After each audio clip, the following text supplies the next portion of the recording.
Alors dans cette leçon, on va découvrir le PowerPoint. On a la possibilité de l'ouvrir si vous l'avez juste en bas sur la barre des tâches. Donc avec un seul clic, il s'ouvre. Ou bien si vous l'avez déjà sur le bureau, ici. Donc là, c'est un double clic parce qu'il l'icône est sur le bureau, sur l'écran du PC. Ou bien vous allez sur la barre de recherche ici. Si vous ne l'avez pas, vous pouvez cliquer uniquement sur le logo Windows et taper Power. Dès que vous allez commencer à taper Power, vous allez trouver le PowerPoint.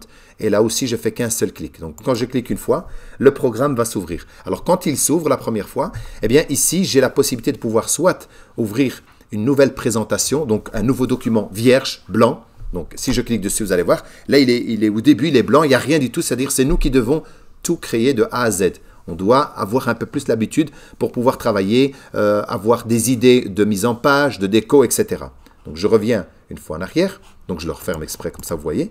Quand je le lance, les autres solutions qui sont peut-être plus bénéfiques au début pour ceux qui débutent, vous avez ici, bienvenue dans le PowerPoint. Ça, si vous cliquez dessus, ben, il explique un petit peu le fonctionnement des modèles, etc. de PowerPoint. Donc, je ne vais pas le lancer. Ça, c'est à vous de le voir. Puis, vous en avez d'autres qui sont ici, mais il n'y en a pas assez là, au niveau des modèles qui existent déjà. Ben, je vais dans « Autres thèmes ».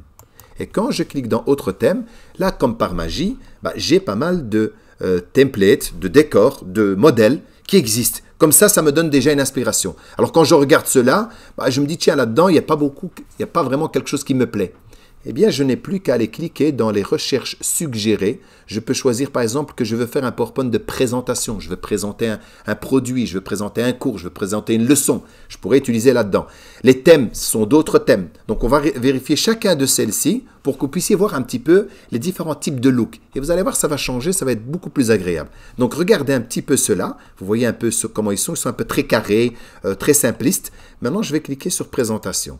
J'aurai d'autres modèles qui sont beaucoup plus riches, beaucoup plus beaux. Regardez, vous voyez déjà, le design, il est tout à fait différent. Donc, vous voyez, j'ai quand même des modèles super riches. Pourquoi me fatiguer à essayer de créer moi un look quand il y en a déjà qui existent? En se basant sur ce modèle-là, quand je vais le prendre, je n'ai qu'à modifier le contenu, les écritures, les images si j'ai envie. Voilà, mais au moins, j'ai déjà un modèle de départ. Vous voyez, regardez, j'en ai tout plein, tout plein, tout plein. Eh bien, avec ça, je pense que vous pouvez faire votre bonheur. Hein. Donc, regardez, vous avez combien il y en a? Rien que dans ce modèle-là. Hein. Ça va, je vais faire un truc qui est avec les fruits, les légumes ici. Je prends celui-là et automatiquement, je l'ai. Je reviens au-dessus. Je reviens une fois en arrière, précédent. Je vais cliquer dans les thèmes. Donc là, vraiment la découverte d'un petit peu les différents thèmes. Et puis, j'en cliquerai un pour voir. Alors, vous allez retrouver certains qui étaient déjà dans le modèle d'avant, et vous allez trouver certains modèles qui étaient dans le tout premier. Donc là, c'est normal parce qu'ils prennent des modèles qui peuvent peut-être aller dans différents thèmes qui sont ici. Je vais dans l'éducation. Dans l'éducation, voilà. Si je clique éducation, là, je me retrouve avec des choses qui sont de la partie de l'éducation, peut-être l'enseignement, etc. Vous voyez? Donc là, j'ai des modèles que je pourrais choisir là-dedans. Voilà, regardez ici, c'est plus scolaire, par exemple, hein, avec un truc, une minuterie. Il vous propose même déjà une horloge qui est déjà là, avec du temps dessus. C'est là, je pourrais la choisir tout à l'heure, si vous voulez, comme modèle. Je la trouve intéressante parce qu'il y a des animations qui sont déjà faites dedans. Voilà, je remonte. Je vais dans précédent ici. Et donc là, voilà, dynamique, professionnel, infographie. Bon, je vais cliquer sur le dernier, par exemple, parce qu'on ne peut pas tous les faire. Mais vous voyez un petit peu le graphisme qui change tout à fait. Parce que ici, je vous ai dit, c'est infographie. Donc, regardez, vous voyez, les modèles sont tout à fait différents. Tout ça, pour choisir un modèle là, c'est par rapport à ce que vous voulez faire. Vous avez déjà imaginé la présentation que vous voulez faire. Et puis, vous voyez un modèle ici qui pourrait peut-être aller dans le sens de votre atelier. Ici, vous voyez, regardez, j'ai des petites zones, des petites cases. En fait, ce serait super, par exemple, pour faire un système chronologique ou que sais-je. Voilà, donc là, ça donnerait la possibilité de pouvoir travailler dans ce sens-là. Donc, je vais revenir en arrière.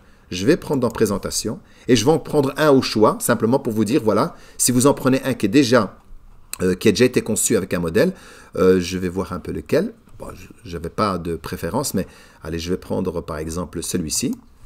Je clique, automatiquement, il me présente donc le modèle, il m'explique un petit peu ce que c'est. Je peux voir ici dans les autres, pour aller dans les autres modèles qui sont à la suite. Je reviens et je reprends celui que j'avais choisi avec vous, celui-là, et je fais créer. Il me donne sa taille. Et quand je vais cliquer, en réalité, il va me générer le PowerPoint complet. Bien sûr que le contenu, le texte n'est pas le mien.